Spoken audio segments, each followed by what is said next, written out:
dia. Convido você a abrir a palavra do Senhor no livro de Eclesiastes, no 3º capítulo. Estamos de volta ao templo. Com a graça do Senhor, permaneceremos cultuando, se assim Deus nos permitir, durante o restante desses meses que virão, Eclesiastes capítulo 3, a partir do verso de número 16. Você que está nos acompanhando, já começamos há um tempo a falar sobre o livro de Eclesiastes e disponibilizamos no canal da igreja. Então nós temos 3 lições, do capítulo 1 ao capítulo 3, falando já sobre Eclesiastes, e nós vamos começar agora do versículo 16 até o capítulo 4, versículo 6. Então você pode acompanhar no canal. Caso você não tenha ainda feito isso, você terá a oportunidade de poder ler e tirar suas dúvidas também por meio do canal. E você que está nos assistindo em casa, tem a liberdade também de poder participar, de mandar a sua pergunta, de fazer a sua contribuição. Eclesiastes capítulo 3, do verso 16 até o verso 6 do verso 4. Vamos orar ao Senhor? Pai eterno, nós rogamos a Tua graça, porque estamos diante da Tua palavra. E reconhecemos as nossas limitações, sabemos que a nossa natureza ela é corrompida pelo pecado, e por isso precisamos da ação do Teu Espírito Santo, para que possamos entender a Tua boa vontade. Assim oramos, pedindo em nome do Senhor Jesus. Amém. Para que a gente entenda um pouco sobre o texto de hoje, a gente precisa trazer à memória um pouco sobre o livro de Eclesiastes. O livro de Eclesiastes ele é diferente a sua forma de ensinar de outros livros bíblicos, como por exemplo cartas, evangelhos ou qualquer outro livro. Ele faz parte de um conjunto de livros chamado livros de sabedoria, que são livros que trazem conselhos, orientações. E quando a gente estuda um livro de sabedoria, a gente precisa esquecer um pouco a forma de raciocínio das cartas ou das leis, quando geralmente, por exemplo, no Novo Testamento, Paulo diz faça isso ou não faça isso. Ou a lei do Antigo Testamento diz isso aqui é proibido, isso aqui é permitido. Não é esse o raciocínio que os livros de sabedoria desenvolvem. Eles trazem várias situações da vida e geralmente o conselho, a orientação parte de uma situação, de um evento. Então, a partir daquela situação, eles trazem uma orientação. E essa orientação nem sempre está relacionada ao que é certo ou ao que é errado, mas àquilo que é sábio. A sabedoria ela não se limita a reconhecer aquilo que é correto, aquilo que é errado, aquilo que é bom, aquilo que é ruim. A sabedoria está relacionada com várias opções corretas, morais que são aceitáveis diante de determinado contexto, porém a sabedoria seria escolher uma opção em meio a muitas outras opções corretas, e essa opção seria então a opção sábia, a opção ideal para aquela determinada situação. Então, com base nesse raciocínio, Salomão vem desenvolvendo várias orientações, vários conselhos, e agora ele passa a falar sobre trabalho. E o contexto de Salomão é bem parecido com o nosso contexto. Você que está trabalhando, provavelmente já deve ter percebido no seu trabalho algum tipo de injustiça, algum tipo de opressão. Pessoas tentando trabalhar, mas seja pelo próprio Estado ou pelos amigos, pelas pessoas que fazem parte daquele determinado setor, são de alguma forma oprimidas, são de alguma forma conduzidas a uma situação que o texto vai recriminar ou vai mostrar que é completamente fora da palavra do Senhor. Diante desse contexto de competitividade, de opressão, de injustiça, o questionamento que vai ser trabalhado no texto de hoje é: como trabalhar em um mundo injusto, em um mundo perverso, sem se deixar corromper pelo sistema no qual nós estamos inseridos. O que acontece, e isso é natural nosso, é que geralmente quando alguém começa um trabalho ou é transferido para um determinado setor, ele, dependendo da opressão, da injustiça, daquilo que acontece naquele setor, dependendo do nível disso, ele tem uma reação de rejeição. Ele percebe algumas irregularidades, ele percebe a forma de tratamento inadequada, então ele começa naturalmente, no primeiro momento, a reagir de forma a não querer fazer parte daquilo. Só que com a convivência, a forma dele pensar, dele analisar, vai sendo moldada pelo ambiente em que ele está inserido. E logo ele passa a fazer parte de um sistema opressor e injusto para poder trazer o pão para dentro de casa. Então, como o servo do Senhor pode trabalhar de forma digna em um contexto como esse? Esse é o objetivo de Salomão no texto de hoje. Observe o verso 16 do capítulo 13, ele vai apresentar o ambiente de trabalho social e destacar principalmente a questão da opressão, da maldade como elemento predominante nesse ambiente. Vi mais debaixo do sol que no lugar do juízo havia impiedade e no lugar da justiça havia iniquidade. Ele passa a observar um cenário onde deveria haver piedade, onde deveria haver juízo, porém, onde deveria haver justiça, ele encontrou simplesmente iniquidade. Ele se refere à corte, ao lugar onde as pessoas se reuniam para decidir, assim como nos nossos dias, decidir se algo estava correto ou não e direcionar a vida da comunidade. Ou seja, no Tribunal de Justiça, que era um lugar onde deveria reinar a justiça, até mesmo nesse lugar, o pecado ou a iniquidade e a opressão estava reinando. E aí, então, no verso número 17, ele traz uma conclusão. E disse no meu coração: Deus julgará o justo e o ímpio. Quando você ouve essa declaração, qual é a primeira compreensão que vem à sua mente? E aí você precisa olhar para tentar responder, ou para te ajudar a responder, você precisa olhar para o nosso ambiente de trabalho, para a nossa sociedade. Será que Deus está julgando o tempo presente? O que Salomão coloca no verso 17 é uma conclusão ou um desenvolvimento do que ele já colocou no capítulo 3, do verso de 1 a 5. E o que ele vem desenvolvendo no capítulo 3 é que Deus é o Senhor do tempo, Ele é o Senhor soberano que estabelece as várias etapas, Ele tem poder para instituir a guerra, para trazer paz, para curar as feridas, ou seja, Ele é o Senhor que orienta, que estabelece os vários momentos da nossa vida.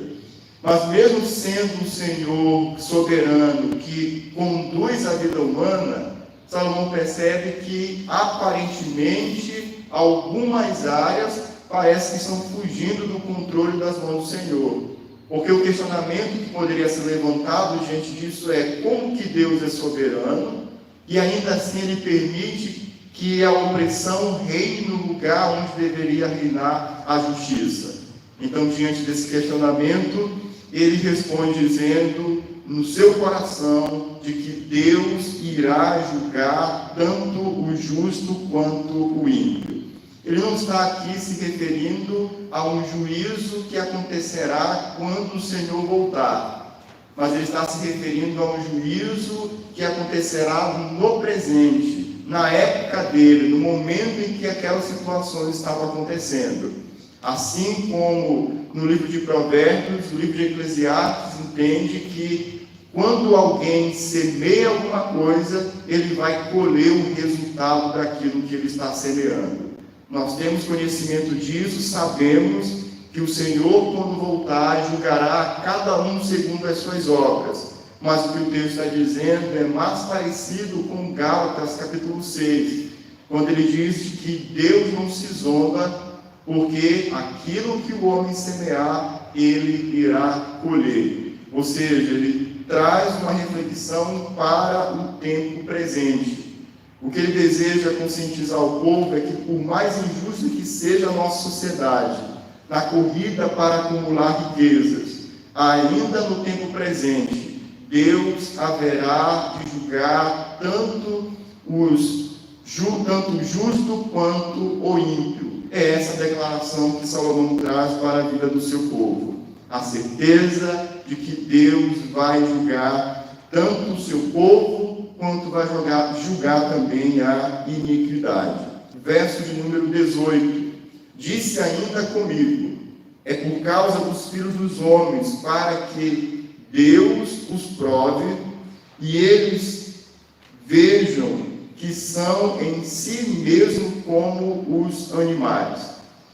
Com base no verso 18, me responda a seguinte pergunta: por que Deus, sendo soberano e é aquele que estabelece os tempos, aquele que poderia tirar toda a iniquidade, injustiça e opressão, por que ainda assim existe tanta opressão e injustiça no nosso contexto social? Talvez a resposta, se alguém te perguntasse assim, bom, por que Deus é soberano e há tanta opressão? Dificilmente nós chegaremos a dar uma resposta parecida, de que o objetivo disso é para que o homem possa perceber que ele não é diferente dos animais. Olha só como ele coloca isso no verso número 18, na parte final: e eles vejam que são em si mesmo como os animais. Então ele vai comparar os seres humanos com os animais. Quando toda essa situação acontece, a conclusão básica é para que eles possam perceber que são como os animais. Verso de número 19, ele vai nos mostrar então em que sentido os homens são semelhantes aos animais. Ele vai mostrar basicamente em dois sentidos. Olha só o primeiro: porque o que sucede aos filhos dos homens sucede aos animais. O mesmo lhe sucede, como morre um, assim morre o outro. Todos têm o mesmo fôlego de vida, e nenhuma vantagem tem o homem sobre os animais, porque é tudo vaidade.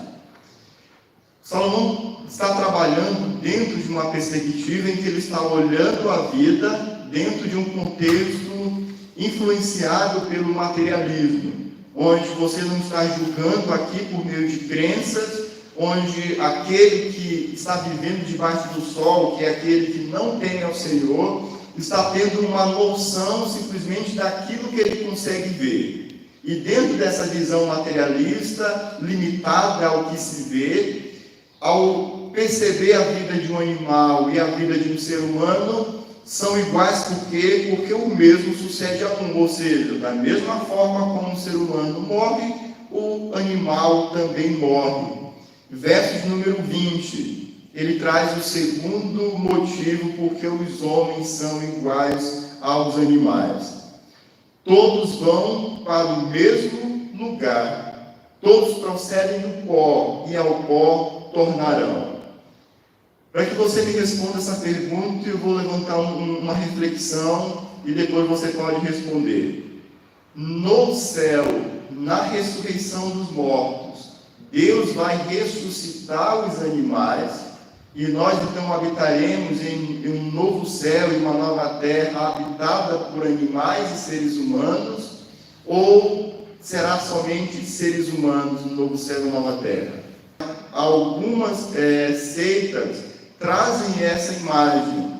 Eles trazem uma imagem de restauração do Éden, onde a imagem é seres humanos convivendo com animais.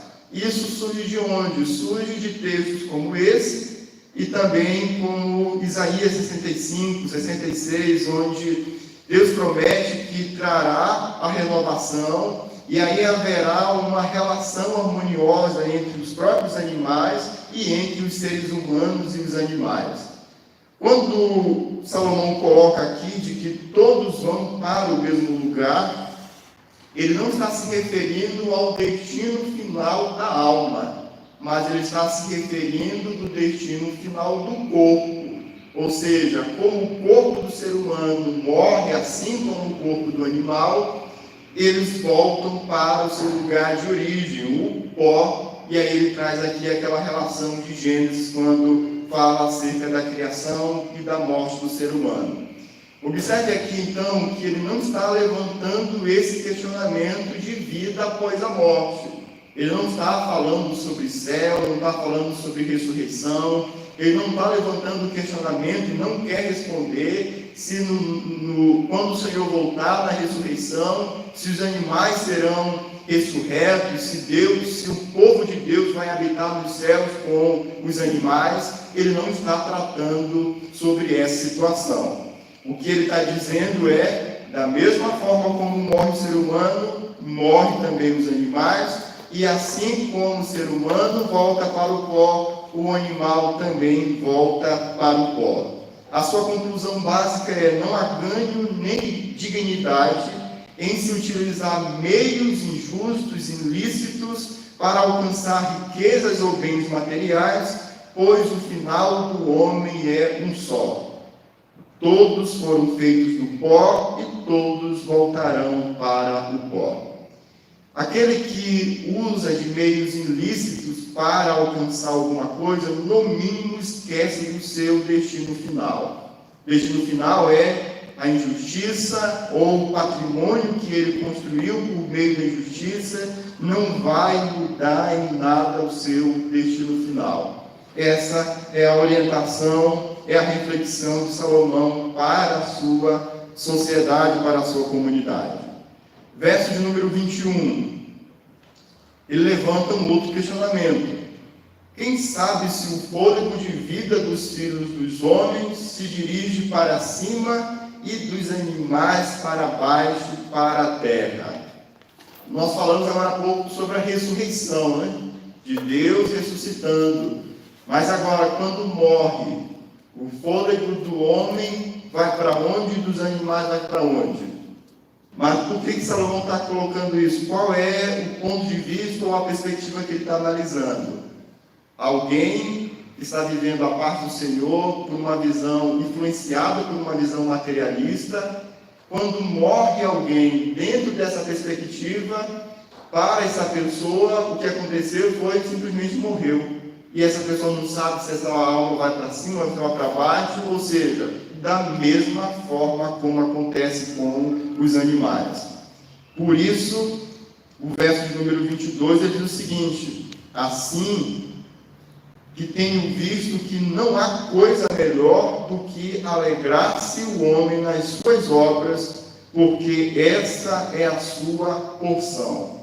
Salomão traz agora um conselho. Diante da opressão que acontece na corte, diante da opressão que acontece na sociedade, diante do destino do homem e da brevidade da vida que alcança homens e animais, Salomão traz uma orientação prática. Como viver, como trabalhar, como desenvolver a nossa vida nesse contexto que provavelmente não irá mudar. Observe que não é a intenção dele de dar uma orientação de como o servo do Senhor pode mudar o seu contexto injusto. Ele não está preocupado com isso. Mas ele está preocupado com como é que você pode levantar de manhã, sair para o seu trabalho, mesmo sendo um lugar de opressão, mesmo sendo um lugar injusto, e ainda assim encontrar a verdadeira realização de vida. Verso número 22, ele diz isso. Assim tenho visto que não há coisa melhor do que alegrar-se o homem nas suas obras, porque essa é a sua porção. Seria possível alguém trabalhar em um ambiente injusto, opressor, e não ter os recursos necessários para poder realizar o seu trabalho e ainda assim ser um trabalhador bem-sucedido? ele está mostrando que o trabalho em si já foi dado por quem? Pelo Senhor. Que o trabalho em si que vai ser usado para a glória do Senhor já foi dado pelo próprio Senhor, e o próprio trabalho em si já se torna a fonte pela qual o Senhor derrama bênçãos ou traz a provisão, traz a alegria, o sustento para a vida do servo do Senhor. Então, são etapas que a gente deve entender. Primeira etapa: tem como o servo do Senhor trabalhar de forma justa? O que ele precisa guardar no coração é de que o trabalho que ele está desenvolvendo foi dado primeiramente pelo Senhor. É a sua porção, é a forma como Deus tem cuidado dele e da sua família, é a maneira como Deus tem demonstrado o seu amor e o seu cuidado, é providenciando algo por meio do qual ele possa trazer o sustento para a sua casa. E aí vem essa orientação no Novo Testamento, de que se Deus nos concedeu, se isso foi Deus que nos concedeu, devemos usar, devemos administrar como um bom mordomo para a glória do Senhor. Verso de número 22, a parte B, ele conclui: pois quem o fará voltar para ver o que será depois dele? Salomão está tentando desconstruir algo que é intrínseco ao materialismo, que é a questão de uma perspectiva para com o futuro. São pessoas que trabalham arduamente tentando construir um futuro. São pessoas que deixam a convivência com os filhos, com o marido, com a esposa. São pessoas que não participam do presente, porque estão interessadas em construir um futuro adequado, sólido para a sua própria família. E o questionamento de Eclesiastes é o seguinte: como essa pessoa vai poder ter certeza que aquilo que ela tanto construiu vai ser alcançado depois da sua morte? A conclusão dele, ninguém pode ter certeza. Mais para frente, ele vai chegar a uma outra conclusão nesse sentido, que é a seguinte: em muitos casos, quando morre o provedor, e ele se dedicou com sabedoria, com entendimento, trabalhou arduamente, construiu um patrimônio, ele vai dizer que quem vai usufruir desse patrimônio, na maioria das vezes, não será nem um sábio, mas será um tolo. Alguém que não vê a vida da mesma forma, alguém que não teme ao Senhor, mas que vai usufruir daquilo com que aquele homem construiu com tanto empenho.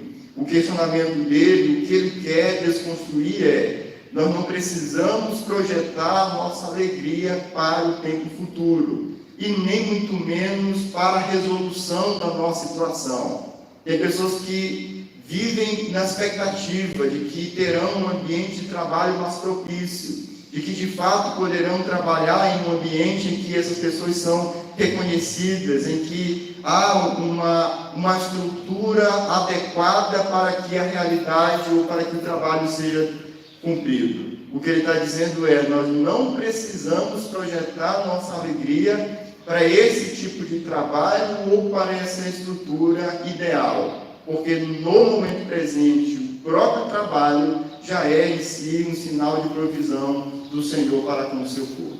Nós estávamos conversando em casa ontem sobre essa questão de criação de filhos. O Noah já está com 1 ano e 2 meses, vai completar agora 1 ano e 3 meses.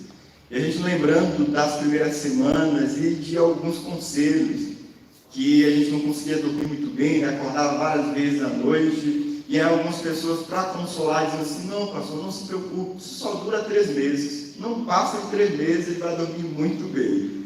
Ele já está completando 1 ano e 3 meses, e a gente lembrando desse detalhe, de que ele continua acordando de madrugada, não com a mesma frequência, mas continua acordando, 1 vez, 2 vezes. E o que a gente está lembrando era justamente disso.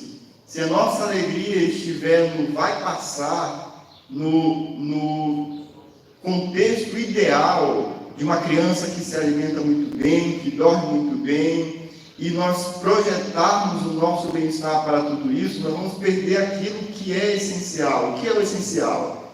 De que o nosso contentamento deve estar no fato de que Deus nos deu o privilégio de cuidar de uma criança. E essa é a nossa responsabilidade. Ou seja, Salomão está mostrando justamente isso. Não deixe com que o seu contentamento seja projetado para uma situação futura, porque você deixa de contemplar, de visualizar, de reconhecer, já no momento presente, que a situação, ela já é provisão de Deus, demonstração do cuidado de Deus para a sua vida. Em um mundo de impiedade, justiça social, o cristão deve encontrar satisfação no seu próprio trabalho, porque de fato o próprio trabalho já é sinal da provisão do Senhor para a nossa vida. Verso de número 4, o capítulo de número 4, versículo de número 1. O pregador volta a descrever o ambiente de opressão.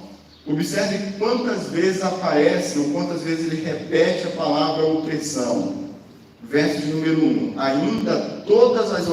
Vi ainda todas as opressões que se fazem debaixo do sol. Vi as lágrimas dos que foram oprimidos, sem que ninguém os console. E vi na mão dos opressores, sem que ninguém consolasse os oprimidos. Agora ele não está mais na corte, agora ele está num ambiente social, onde o pobre está sendo oprimido e não tem ninguém que venha resgatá-lo, que venha agir em seu favor. Versículo de número 2. Pelo que tenho por mais felizes os que já morreram, mais do que os que ainda vivem. Para que você possa me responder o questionamento que o texto está fazendo, eu vou levantar uma reflexão que você pode responder. Não levante a mão por enquanto, mas quantos aqui não estão plenamente felizes e querem encontrar uma facilidade, uma felicidade mais elevada? Se você que não está se sentindo hoje plenamente feliz, você deseja morrer daqui a pouquinho, quando terminar o nosso estudo, você gostaria de tomar alguma coisa ou de passar dessa vida para outra? O questionamento é, segundo o versículo 2, seria sensato um tipo de conselho dessa forma? Você chegar para uma pessoa que está sofrendo e dizer assim, não, sabe o que é a realidade? É que quem morre está em um estado melhor do que quem está vivo. Então, se você quer melhorar a sua situação, eu arrumo para você uma forma de você morrer facilmente. É isso que ele coloca no verso número 2, porque tenho por mais feliz os que já morreram, mais do que os que ainda vivem. Por que são mais felizes os que já morreram do que os que ainda vivem? Exatamente. E, além disso, porque aquele que não está sendo ainda oprimido, está vendo a opressão. E aí ele sabe que aquilo vai acontecer com ele e, ao mesmo tempo, ele também sofre por não poder fazer nada. Então, é esse o contexto exatamente de Salomão. Verso número 3. Porém, mais do que uns e outros, tenho por feliz aquele que ainda não nasceu e não viu as mais obras que se fazem debaixo do sol. Colocando aqui, comparando o que está vivo, o que já morreu e o que ainda não nasceu, Salomão vai dizer que mais feliz ainda é aquele que ainda não nasceu. Ele não contemplou ainda a opressão e nem vai contemplar a opressão. Ele não foi oprimido e não vai ser oprimido. E a questão é o seguinte, nós estamos inseridos nesse ambiente e precisamos trabalhar nesse ambiente. Não podemos mudar o cenário, a situação, mas precisamos trabalhar e devemos trabalhar de maneira que glorifique o nome do Senhor. Verso de número 4. Também vi eu que todo trabalho e toda destreza em obras traz ao homem a inveja do seu próximo. Salomão vai mostrar que o ímpio, aquele que vive debaixo do sol, que não tem ao Senhor, ele tem motivações no seu coração diferentes daquele que teme ao Senhor. Diante da opressão, que acontece na corte, na sociedade de forma geral. O ímpio, ele tenta trabalhar de maneira a alcançar o seu objetivo, mas sem estabelecer um padrão. Ele, se precisar, ele vai oprimir, se precisar, ele vai furtar, se precisar, ele vai burlar a lei, se precisar, ele vai fazer o que for necessário para poder alcançar o que o seu coração deseja. E no verso número 4, ele mostra que muito dessa opressão, ela vem de um sentimento de inveja. É aquele sentimento que a pessoa está trabalhando e ao lado dela, uma pessoa que trabalha no mesmo cargo ou uma que está no cargo acima, adquiriu um carro novo, adquiriu uma casa nova, viaja muito, tem muitos bens, tem uma vida confortável, e aí aquela pessoa começa a olhar e começa a invejar, começa a desejar o mesmo padrão de vida, o mesmo estilo de vida que o outro tem. E aí ele percebe que aquela pessoa não age de forma lícita, não teme o Senhor, não trabalha de forma correta. E ela percebe que o caminho, talvez, para chegar a essa vida de conforto é passando por cima de todo mundo. E essa competitividade que existe no mercado, em boa parte, segundo o que o texto diz no verso 4, vem desse sentimento de inveja. É o que acaba motivando o ser humano, a pessoa, a ter o que o outro tem. Mas ela não deseja ter algo porque ela chegou à compreensão que ela precisa de fato de algo. Mas ela deseja ter motivada porque o outro tem, e isso gera no coração dela algum sentimento que faz com que ela se envolva nessa competitividade para alcançar o seu objetivo. A conclusão que ele chega é que também isto é vaidade e aflição de espírito. O que é alcançado, o que é construído por meio da competitividade, que no nosso coração foi motivado pela inveja, o resultado final disso é sempre uma vida vazia, um espírito cansado. Ou seja, isso não satisfaz o coração do ser humano. Diante desse quadro, qual deve ser a nossa atitude? Se você tivesse uma opção, e geralmente aqueles que ainda vivem com os pais têm essa opção. Então, Arthur, vamos pensar em você e todos os demais que ainda vivem com os pais. Diante de um cenário desse, a pessoa pode ter duas opções. Uma, ficar em casa, e a outra, sair e enfrentar esse cenário. Então, olha só o que o versículo 5 diz. O tolo cruza as suas mãos e come a sua própria carne. Diante do cenário de injustiça, de opressão, de competitividade movido pela inveja, qual é a conclusão do tolo? Realmente não vale a pena investir na vida. Realmente não vale a pena estudar, realmente não vale a pena ter uma profissão, realmente não vale a pena viver nesse mundo cruel.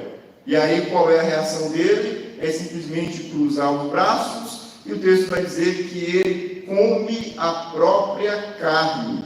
Ou seja, como ele não tem uma fonte de renda, e diferentemente daqueles que ainda vivem com os pais, que mesmo não trabalhando, tem um alimento diário, aquele que vive sozinho, que é responsável pelo seu próprio lar, se ele não trabalhar, ele não come.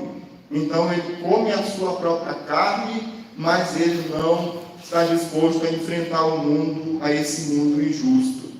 Ou seja, ele prefere seguir o caminho da preguiça do que de fato enfrentar a realidade lá fora. Mas aí vem uma outra opção, que seria uma opção sábia. Versículo de número 6. Melhor é a mão cheia com descanso do que ambas as mãos cheias com trabalho e aflição de espírito. Qual é o conselho sábio? Primeiro, não é ficar em casa e deixar a coisa acontecer com medo de enfrentar a realidade. Esse não é o conselho sábio. O conselho sábio também não é seguir o andamento da sociedade, internalizar sua filosofia, viver da forma como o mundo vive. O objetivo também, um conselho sábio, não é você alcançar uma vida confortável por meio de um trabalho injusto, por meio de uma filosofia injusta. Qual é então o meio termo? Já que esse é o ambiente que nós estamos vivendo. E aí ele vai trazer o meio termo. Melhor é a mão cheia com descanso do que ambas as mãos cheias com trabalho e aflição de espírito. Aqui é um paralelo entre uma mão e duas mãos que estão envolvidas no trabalho. Observe que as duas estão envolvidas, estão trabalhando. Só que aqui vem uma relação entre trabalhar naquilo que Deus concedeu, e não significa trabalhar pouco, mas significa trabalhar o necessário para cumprir aquilo que Deus nos concedeu. E o segundo é trabalhar muito, porque se entende que por meio desse muito trabalho, o objetivo será alcançado. Qual é o resultado? Aflição de espírito. Esse seria, então, o resultado. Quando o verso número 6, ele está dentro desse contexto todo social que nós acabamos de falar. Mas qual é o ponto que Salomão vai destacando aqui? É a questão básica do contentamento. O contentamento, se ele não estiver no trabalho em si, pelo entendimento de que foi Deus que nos concedeu, ele não estará também no resultado do muito trabalho. E eu acho que é aqui que a gente acaba perdendo a compreensão bíblica dessa verdade. É normal que o servo do Senhor, assim como a sociedade materialista pensa, acredite em seu coração de que o contentamento é fruto daquilo que se alcança, ou do resultado do nosso trabalho. É normal que o servo do Senhor pense assim como a sociedade capitalista desenvolve a sua vida, de que o nível do nosso contentamento, do nosso bem-estar, está relacionado diretamente com aquilo que nós alcançamos. Ou seja, porque eu preciso trabalhar além do necessário? Porque o meu coração precisa, porque eu preciso alcançar de fato a realização, o contentamento, porque aquilo que eu tenho não é suficiente para trazer aquilo que meu coração deseja. O resultado disso, segundo o texto, é aflição de espírito. Para aqueles que já leram o livro do Tim Keller, Fé e Trabalho, tem uma compreensão mais equilibrada sobre isso aqui. O que Salomão está colocando é um equilíbrio. Para você não sair daqui dizendo que é pecado trabalhar, que é pecado trabalhar duro, que é pecado tentar construir de fato um futuro. Isso não é o que o texto está dizendo, mas o outro extremo, que é o que o texto está falando e o que esse livro também aborda, é fazer do trabalho o seu ídolo e se tornar alguém que trabalha além do necessário para alcançar aquilo que o trabalho não pode conceder. Ou seja, a realização, o contentamento, a segurança, a felicidade, o bem-estar do nosso lar, tudo isso é projetado para o resultado do nosso trabalho. E o servo do Senhor se engaja a tal ponto de deixar tudo isso, de deixar a casa, deixar a convivência, deixar as suas responsabilidades, para alcançar aquilo que ele quer, e o seu coração não vai alcançar, porque o trabalho se tornou um ídolo, e ele não entendeu que o contentamento não é fruto das suas próprias obras. É basicamente isso que Timóteo vai falar, Paulo vai falar a Timóteo, tendo, porém, sustento e com que nos cobrirmos, estejamos com isso contentes. Mas os que querem ser ricos caem em tentação e em laço, e as suas concupiscências loucas e nocivas, que submergem aos homens na perdição e ruína, porque o amor ao dinheiro é a raiz de toda espécie de males, e nessa cobiça alguns se desviaram da fé e se transpassaram a si mesmos com muitas dores. É basicamente isso que Salomão está ensinando. Quando o coração ama o contentamento ou a riqueza, quando fazemos do trabalho o nosso próprio ídolo, ele não irá realizar, o ídolo não irá realizar a promessa que fez ao nosso coração. Porque, de fato, somente o Senhor, ou o contentamento do Senhor, pode nos trazer esse efeito. Provérbios e os livros de sabedoria estão cheios desses conselhos.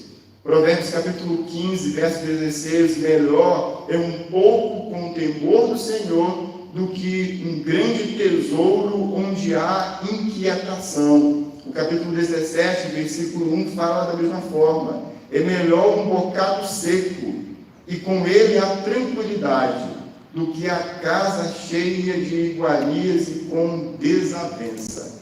Ou seja, se o trabalho se tornar o nosso ídolo, ele vai trazer destruição e não vai trazer, de fato, contentamento, nem muito menos edificação para a vida do povo do Senhor.